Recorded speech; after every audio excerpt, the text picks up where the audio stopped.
The Unfiltered by Jade. Jade.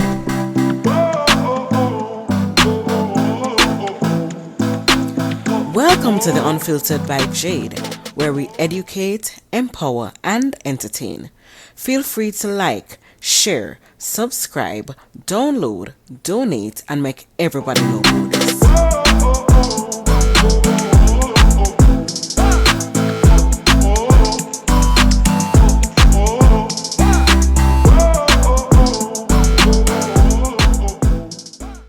Beats by RB Records.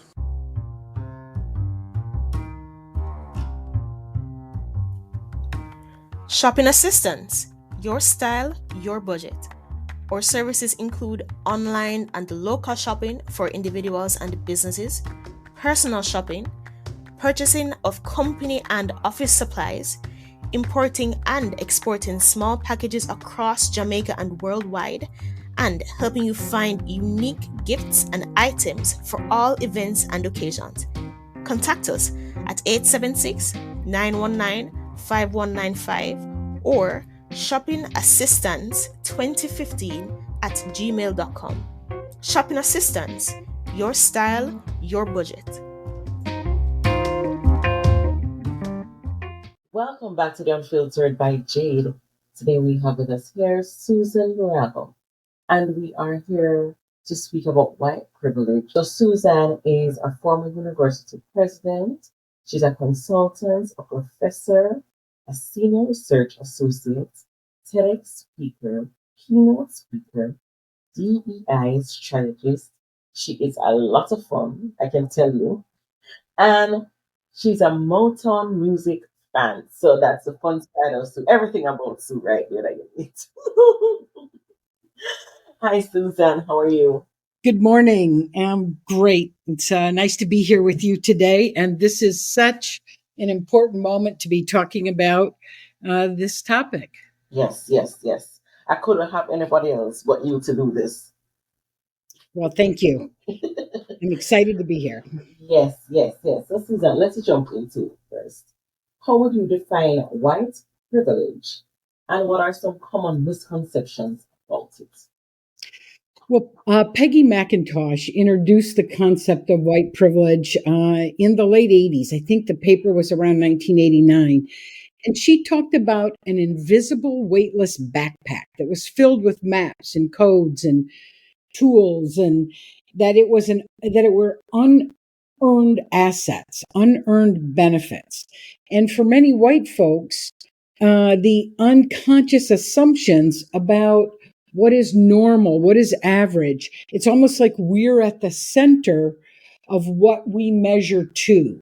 And so she talked a lot about the unconsciousness of ways in which white folks came in. We just weren't conscious of the ways in which we were advantaged. And, when you think about this, I mean, if you just think for a second about the founding stories of the U.S., it's Pilgrims and Indians. We were discovered. The people who discovered us were white men that came on boats. But there's very little in those stories that talked about the fact that there were Native Americans here. The U.S. had been discovered. This country had been discovered. There were people living in it. And then the people who really provided the labor for the building of the country for those people who were called founders were slaves. And even today, as we unpack more stories of people who were here or came here in different ways, the normalized center of that story is about white folks founding the Americas. And that kind of starts, for me, how we measure everything to those kinds of stories, how language gets passed down. So if we reflect for a minute on that, the group that came to the Americas in boats didn't have anything particularly different than the privilege afforded to them by the fact that they were white and came of their own fruition. They were not in the bottom of ships captured by other people. Right. So, and that's kind of at the core. It's what are the things about me in the world that are about me because of the color of my skin? And some of the misconceptions around that is people think, I try to stay more and more away from the word privilege and try to use benefit because it's unnerving to people to think that we possess something that's unearned, right? People want to say, man, I've earned this. I've worked hard. And that may be true, but it's also true as a white person. I grew up in the US with the idea that I was the norm. I saw images of myself on TV in positions of power. Doesn't matter if it was teachers or police or judges or presidents. And when we talk about the kind of social construct, people want to say, well, that's not about race and that's not about me. And I didn't, I would tell you, I was poor. So, when I first heard about privilege, it was in a pretty tough classroom experience. I guess I would tell you this story. I was a college sophomore, and I was an emancipated minor, which means I was on my own after I was 15. I did not have a home, and I ended up at college by accident. And I was sitting in a class listening to a woman talk about Black urban families and that they were headed by female, and she listed a set of characteristics. Now, mind you, I'm a college sophomore, first generation student. I don't get what they're all talking about, but I think, man, there's some things she described about my family there. So I raise my hand very nervously and I say in some clunky manner, I'm sure, are there other things that this could be about than Black urban families? Because you described some things there that were about my family. Right. And we're not Black. And she kind of unloaded on me. Don't you ever try to equate yourself with a Black family and da-da-da. I was embarrassed. And she talked about skin privilege and white privilege. And I felt like I just was it was skin privilege because this predates Peggy McIntosh's article. Right. And I just wanted to crawl under the desk and I say, I don't ask you the question for 17 years. And as I grew and went on in my life, what I realized is she was right, even though she wasn't a very good messenger. Right. I mean, I wasn't going to get pulled over tonight for driving while poor. Right. But my son-in-law, who's Black, could well get pulled over for driving while Black. Right. Mm-hmm. And even though, my first reaction was, what do you mean? I'm poor, I'm homeless, I'm not privileged. It didn't mean that I still didn't possess unearned benefits in my backpack that I wasn't even conscious of. And as I went further into my master's and doctoral work and just my lived experience, I have a really diverse life. So just by the nature of who you hang with, you begin to see things differently. Absolutely. Yes. What I love about you, Sue, is that you made known that in the beginning you had no idea what they were talking about, and you felt as though you were also not privileged in some sense. Absolutely. And throughout the years and through experiences, because it had to be experiences that you have learned that, hey, I understand what the meaning is now. A lot of people sometimes hear it and don't really understand what it means. And because of that, they'll probably have the same idea as you did when you were younger. As you say, well, I'm not privileged because, I don't have certain things. Yeah, but nobody gave me anything. Right, nobody gave me anything. But in a world where you have different skin tones, there is a difference with how people are dealt with based on the color of your skin. Absolutely. And all that affords or limits because of socialization, not because of talent. It's more about opportunity than it is talent. True. Yes, I agree with that. Can you give some everyday examples of white privilege that people might not recognize? Yeah, I should start here by saying I think we don't recognize many of them because we are not taught as a culture that white is a race. So the first thing in order to understand some of the everyday things is understanding that white's a race. It's not neutral, it's not void, it's a race, and that racism exists, right? So everyday examples start with the idea that sueborrego, I've got an objective perspective without acknowledging that my perspective is through a white lens. So the world looks really different to me than it does even to my mixed race grandkids. I got a 10-year-old grandkid who will say to me when I said, not even about him, some child at a playground was climbing on the bars like a monkey. He was so good at climbing at the bars. My mixed race grandson said, Nana, you can't use that for any children because I don't want anybody to call me a monkey. And if adults say children are climbing like monkeys, they're going to say that about me. Oh yes. My gosh, Jade. Wow. Talk about call me up. Not something I realized. Until my grandkids, until I shopped with them, I never had the experience of people I didn't know coming up to me and touching my hair. Yes. Wow.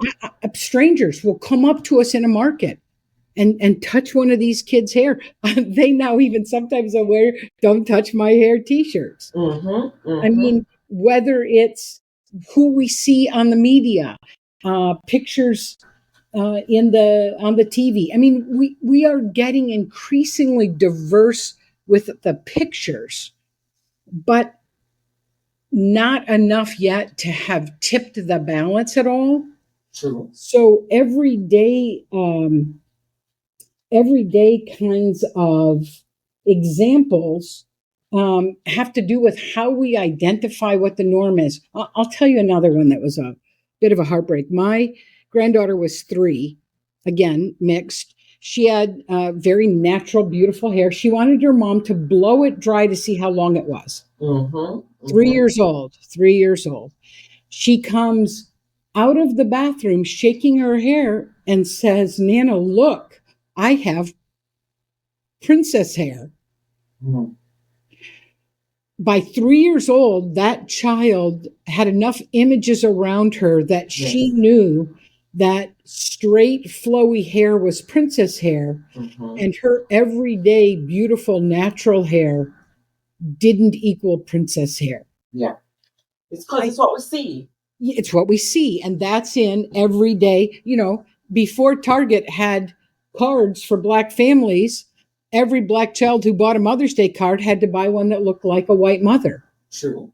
I mean, those are the everyday, small and large ways, but around us, the language we use, the fact that I can walk into a store and nobody follows me around. True. To see if they can help me. By 7th grade, my son knew when he went into the stores downtown in our little village, his friends, who were friends of color, got followed. And he said, Mom, they keep asking us if they want to help us, but they don't ask me. They don't want to help me. Another everyday, I worked at a predominantly white elite institution, and the police would stop Black students with backpacks walking across campus in the middle of the day. So one day I said, why are we stopping students with backpacks in the middle of the day? Right. Well, because they don't look like students. It was like, wait, what do you mean they don't look like students? Why don't they look like students? Right. They're walking across campus in the middle of the day with a backpack. They are students. They are students, but they were Black, and they didn't expect Black students on campus. So it's the, in the everyday ways, they're unconscious often, but people act on what lives in their head. So I'm in the car with my son-in-law in the driveway of my home in a very urban city, and he forgets a wallet, and he runs back in to get the wallet. He was driving, comes out, jumps in the car, puts it in reverse, and says, "Uh-oh, look behind us." And I look, and there's a police car blocking us in our own driveway. So they come to his window, then they see me and come to my window and ask if I'm okay. I said, "I'm sitting in my driveway with my son. I'm fine." "And can I ask why you are blocking my driveway?" Well, they didn't have an answer. Nope. They couldn't even say there was a robbery in progress next door. They saw my black son-in-law jump down the steps and jump in the car and pulled us over. Those are, we now know enough to know, I bet you most of your listeners know about the talk that black families talk about. Oh, yes. White families don't have to have the talk, right? That's everyday white privilege that I don't have to have that conversation. I never have anybody tell me when I'm done doing anything that I'm a tribute to my race.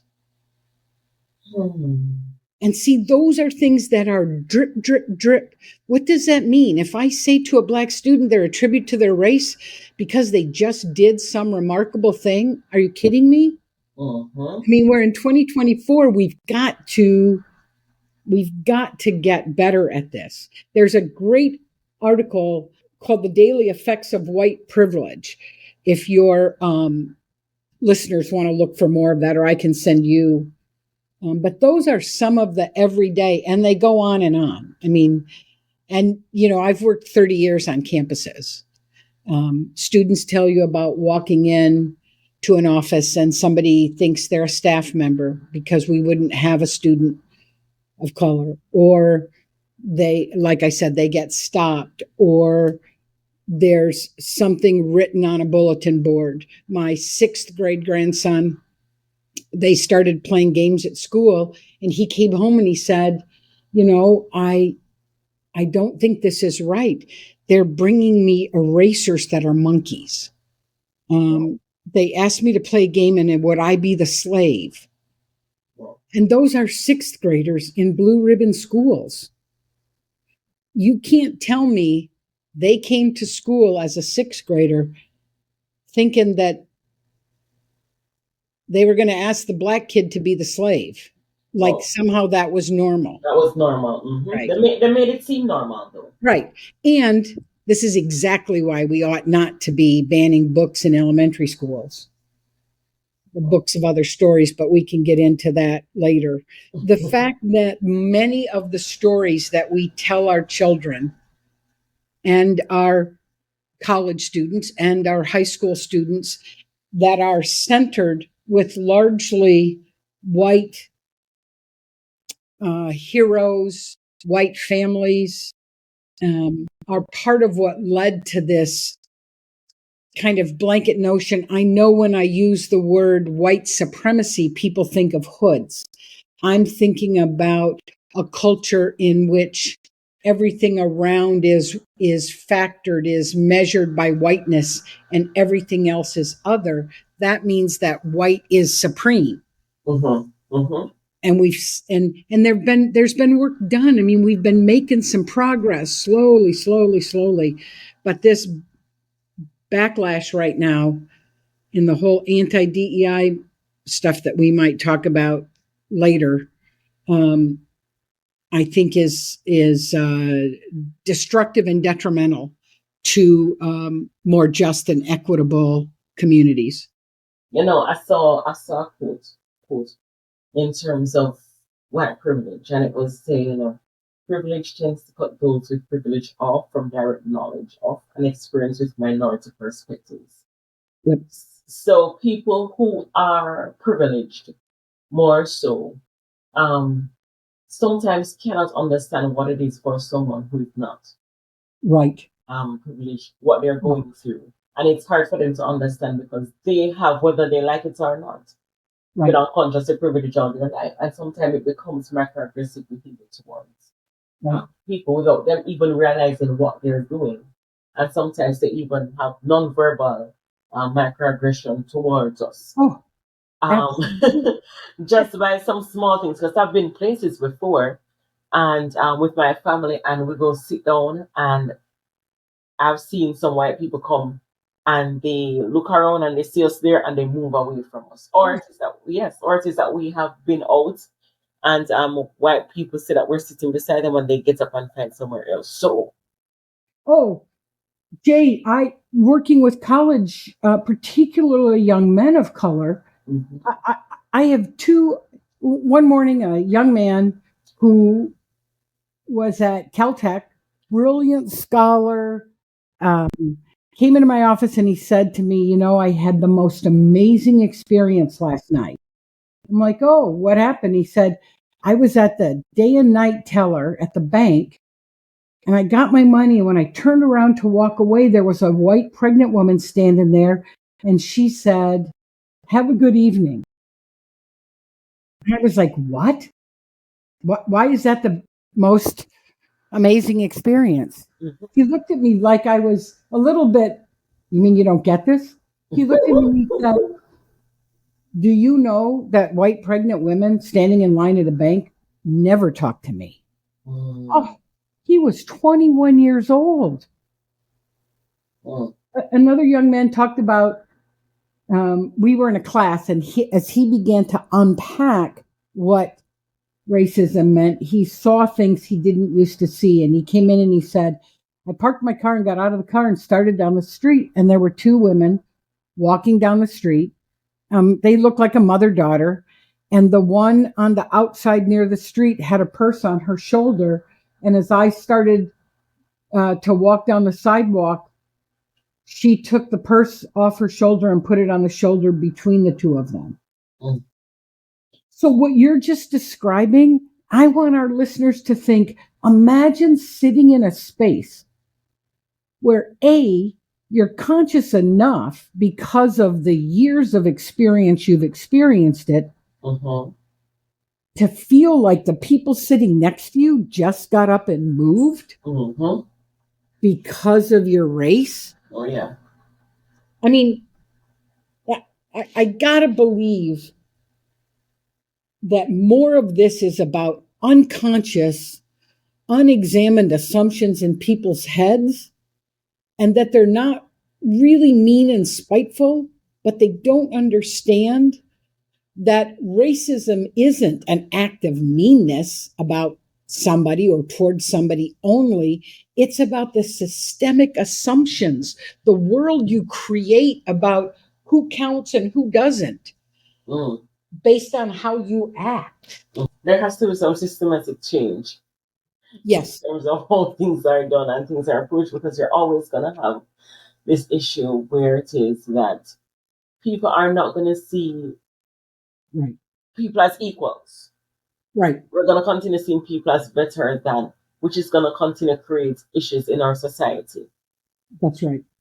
And probably that's one of the things that keeps me awake at night is that, we're in a place that I don't think I ever thought we would be culturally again, in terms of the nastiness and all of these anti-DEA efforts and efforts to shut things down. And, sometimes I despair a bit about the fact that I really do want to change the world. And what I have to remind myself is that the first work on this is personal. I have to do the work personally that I need to do as a person who lives with a backpack of unearned benefits. That doesn't always feel good. I may have mentioned to you that there are some people who would argue that as a white person, I shouldn't be doing this work, except that if I don't do the work, then I reproduce it. Mm-hmm. And I'm not interested in living and reproducing status quo as it relates to race. And I say to them, in Memphis at the lunch counters, there were white folks. But those of us with the unearned assets or benefits really have to do the work to understand. I mean, I said this earlier, white's a race. It's not neutral. That our systems that we're part of, they award dominance to my group. Again, I'm not sure they get up in the morning and say, oh, let's make white folks dominant, but acting in the ways we do every single day reinforces that status quo. When my community broadened and I began to be the person sitting with families like you in a restaurant and was at the table and could feel people get up and leave, or could feel the way somebody was treated with disrespect when an order was taken. That's the kind of stuff I have to sit in, regardless of how uncomfortable it is, and then use my privilege, even in my own normative thinking. When I left Detroit, I went to Idaho. I had not heard about Hanukkah. I was raised in a closet, essentially. Another story, another day. But I can remember thinking, Hanukkah, wow, that's weird. I mean, this was all a conversation in my head. And then I thought, gosh, why do you think that's weird? Well, I think it's weird because I never heard of it. Oh, that's about me. I think it's weird because why wouldn't you celebrate Christmas? I mean, I think one of your shows could be Christmas is white, right, and other U.S. myths. Because it's all I knew, right? Not because anything was wrong with it, but that process, we're getting less and less able to engage ourselves because the noise around us in this anti-space is saying, oh, don't feel badly about that, instead of saying, yeah, what the heck are you thinking? Because Right. you don't know it. So I think the idea of understanding that, you start with white's a race, that it's not neutral. You become conscious and reflect on the practices you grew up with, what's Right. around your head, and address that. And listen. Sometimes I think we talk about diversity. We want diverse people around the table, but then we all want them talking the same language. Right. So we don't want diversity. Right. Because if somebody is angry, rightly so, if somebody says that's not my experience, we need to honor the experience of others, the outrage of others, to not silence them. Right. Because I want to make you feel better. And so I'm going to tell you it wasn't about the thing that you're saying, or because I don't feel good and want to make sure you know that my family didn't bring slaves over. I mean, and it's like both of those things are true, but if I silence you, I simply reinforce. Yes, what they're experiencing. Exactly. Yes. Exactly. How can individuals recognize their privilege and why is it important to do so? I think because it's the only way we move towards more inclusive communities. I got six amazing grandkids in this one family, and I'm watching them every day. And, I keep seeing these things on the internet that say, oh, your kids go back to school, parents sit down and tell them to be nice and not to make fun of people and not this. And I want to say, parents, sit your kids down and ask them who's their friends and why are their friends important to them? Because I think adults have far more to learn than the children do. I think the 20 and 30 and 40 somethings, that I've been on campuses learning from change me. Again, not always comfortable, and their job isn't to educate me. But if I listen and I am willing to remind myself multiple times a day that I have one perspective shaped by a particular lens. And that allows me to make assumptions. Man, I'm checking myself all the time. Yes, yes. And I think that, I mean, I'd love to work with K-12 schools. The children that are calling my grandson the N-word, they want to suspend. I don't want them to suspend them. I want them to sit for a day and read a piece of young adult fiction and then talk with me. I don't want my grandson to have to be in the room as the object lesson. But I bet as the other. Yeah. I bet you most of those 8, 10, 12-year-olds, you're going to send them home to a family where they learned it was okay to say what they're saying anyway. Right. Why would you do that? Right. Why not meet them at a place that says, do you have any idea? When Smear the Queer was a big playground game, I asked my son, who was a first grader, what if the worst thing you could be on the playground was Smear the Bryce? Oh. And he looked at me and said, what? I said, what if that was it? Everybody, when they didn't like something, it was a Bryce. When they wanted to smear it, it was going to be a Bryce. That's what you're saying to other people in that game. Oh. And I just, when I think about recognizing our own, it's important to make the world a different place. Yes. And we can only do that if we're willing to engage and listen and be present. I mean, there's no way out of this but together. I believe it starts from the home also. Yes. Because kids do what they see their parents do, whether we like it or not. Right. So if it is that they see their parents treating somebody a particular way, they'll do the same thing. Right. So the onus is on parents to say, hey, it may have been something that they have learned from their own parents, but we can unlearn things that we want. Right. And I also think, Jade, because of not all families have parents, I'm somebody who grew up emancipated, so I was without parents after 15. But I do think there's a role for schools and other adults. Man, there's plenty of adults in our groups of people. When my daughter went to the school board meeting about my grandson and the monkeys and the N-word, there were other parents, white parents, who showed up in support. Some children may go home to situations that are so tough they're trying to stay alive. That said, we could be doing a better job curricularly and socially in schools. And I would say the other thing is we've gotten afraid. I'm afraid that if I'm not, but I see this happen. People get afraid that if they say something, they're either going to say the wrong thing or they don't know what to say. If I said to you, Jade, I heard what you said about being in a restaurant. I've not had that experience. It is mind-boggling to me, and I am so sorry.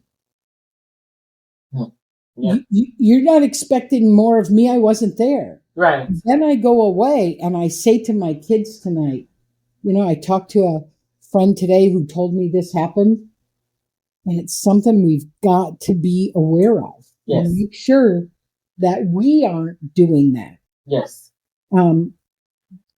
Again, that's not finding the cure for cancer, but that is staying present and engaged in ways that we then share with others why it matters, right? Without saying, this is why my white privilege matters. It's like, man, my friend said this, and even though it's not my experience, I heard her. Yes. Even listening, just listening, can make a difference. Yeah. What are some actionable steps individuals and communities can take to challenge and address white privilege in their daily lives?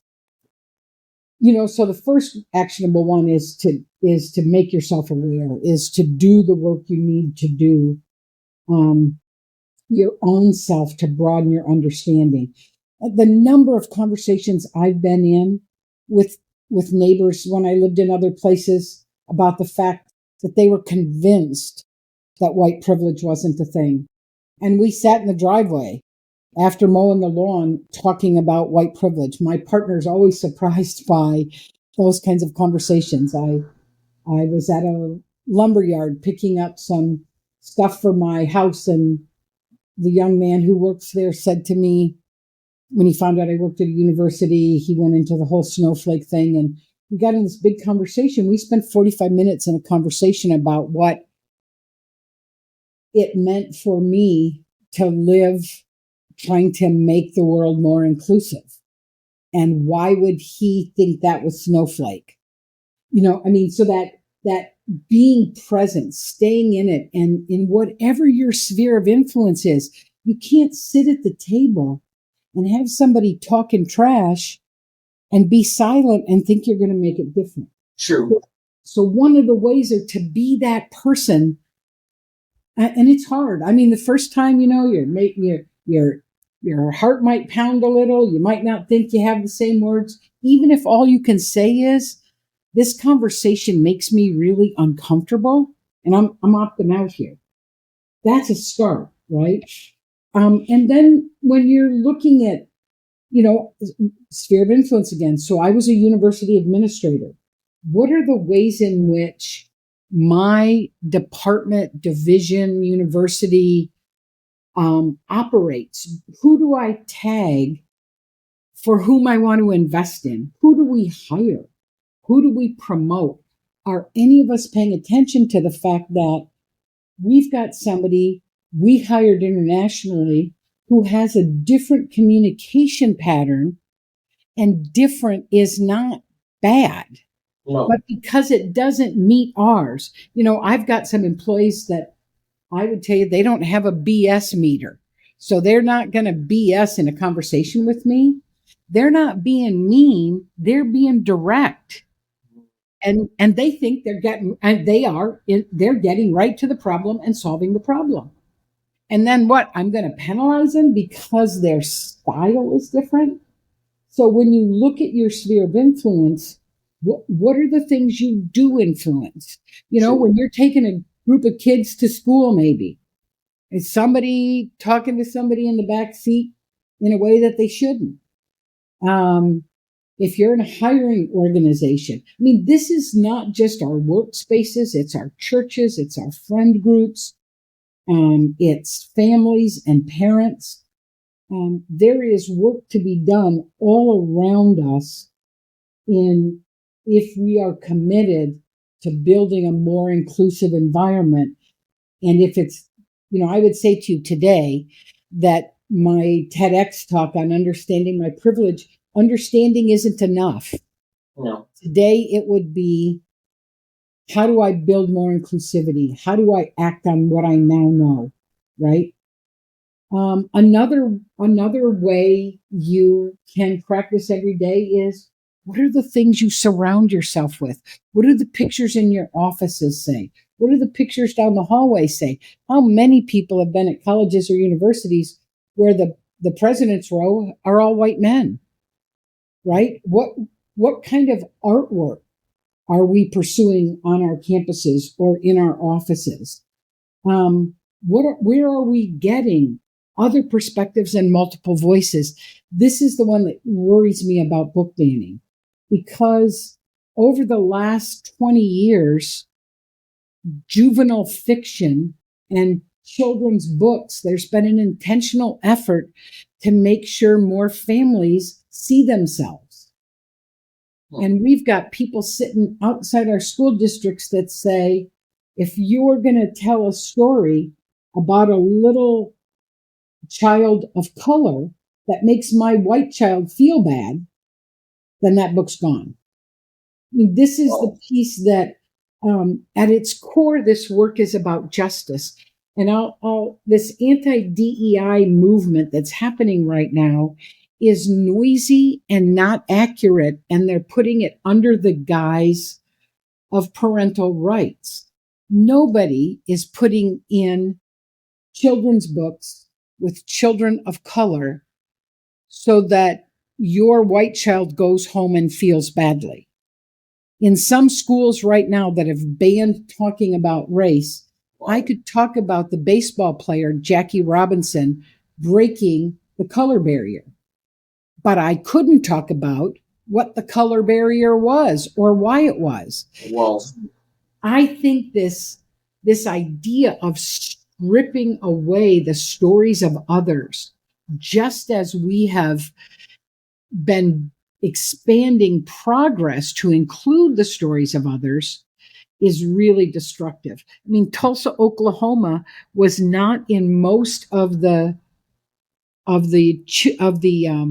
history books I saw any place in high school or college. What went on in Tulsa with Black Wall Street. Well, And, I taught students in their 20s and 30s 2 years ago. Of a class of 32, only 26 of them knew of Japanese internment in the United States. well, I said, how many of you have grandparents in their 80s? And most of them did. And I said, they were alive. This didn't happen. I mean, this happened while their grandparents were alive. So I think this idea of my privilege, my being at the table, my primary job is to create more space at the table, yes, to support the people who occupy those spaces to their success, and to advocate that this is the world we're building. yes, And I think using privilege where you have it, it doesn't mean you have it in every place. As a white woman, there's places that I have lots of privilege. As a administrator at a higher level in colleges and universities, there are places that's still a pretty male environment. mm-hmm. So I think the idea that every day it's, I mean, you live it in a different way, right? Every day with white privilege, it's a new battle. Right. What do you need to know today? What do you unpack? It's never one and done. It's not like I sit back and go, oh man, I get this. My number 5 grandchild, I'm learning from them. Adults think children, that we tell children this. The number 3 grandchild first stayed awake the night until he couldn't anymore. The night of President Biden's election. When his mom woke him up to put him to bed, she said, why is it you're trying to stay awake? He said, I want to know if we have a vice president who looks like me. Wow. And he got up in the morning and he came down the hall and he asked her who won, and she told him. And he went and woke up all of his siblings. And he was 8. He went and woke up all the siblings to tell them that they had a vice president who looks like them. Wow. Their consciousness of race is present. Yes, it Their is. consciousness, this is not anything any adult needs to teach them. No. What the adults need to do is stand with them in support of who they are, period. Yes. That means sometimes telling them that the stories they hear are not accurate. That means other times valuing who they are. Yes. The number 5 one I started to say to you, he is as fair as me. So when we're all comparing our out in the sun, and I say, look, I've gotten darker than you, he says to me, no, Nana, I'm black, you're not. And it's the funniest thing in some way, because I have to remind myself that this mixed child who is got my blood in him identifies himself as black. Do I get to argue that? Do I go home and go, oh man, I feel bad? No, my job is to stand with. And that's not different if it's a 5-year-old or a 27-year-old first-time employee or one of my vice presidents at the senior level. That using my privilege to create space, stand with, and support is what using my white privilege means to me every day. Okay, can I just say to you, though, Sue, that I think you're the perfect person to speak about it, even though people may disagree and say, oh, you're white, you're not the. I think you're the perfect person to speak and advocate about this. And I believe what you're doing is an act of defiance in terms of many white people wouldn't want you to speak about this. So even what you're doing, that act of defiance is also showing them that, hey, yes, I'm white, but I've also had opportunity to see things differently from a different perspective, which has now given me a backstory on what to talk about and how important it is for you to acknowledge privilege and how we can use it to make people not feel less than or to educate people about this instead of using it as a weapon and weaponizing it against people. Use it to the benefit of people. So I think you are the best person to speak about. Well, thank you. I appreciate that. I think if you want to live in a just, inclusive world where we expect everybody's best, then you don't get off the hook if you're white. So where is it that people can find you? They can find me at my Gmail, which is sueborrego@gmail.com. But you can also Google me, and I've got a website out there, Borrego, that so they can get me that way as well. I want to thank you so much for this conversation, Sue. It's a hard conversation to have, but it's a necessary conversation. Well, I thank you for the opportunity, and I appreciate your courage and tenacity and just sticking with it. And you will experience it differently than me, but it's been a privilege to be able to spend some time with you. I love speaking to you. Absolutely love it. So I want to thank you again for being on the podcast, and I want to continue to thank our listeners. And I hope you are listening and not just hearing it from this point of view of being angry, but sometimes we also need to listen and be open to different views so that we can learn. It's important to do so. So thank you again for listening, and thank you again for continuing to stick with us on the Unfiltered by Jade, and we'll be back next week, Tuesday. Thank you.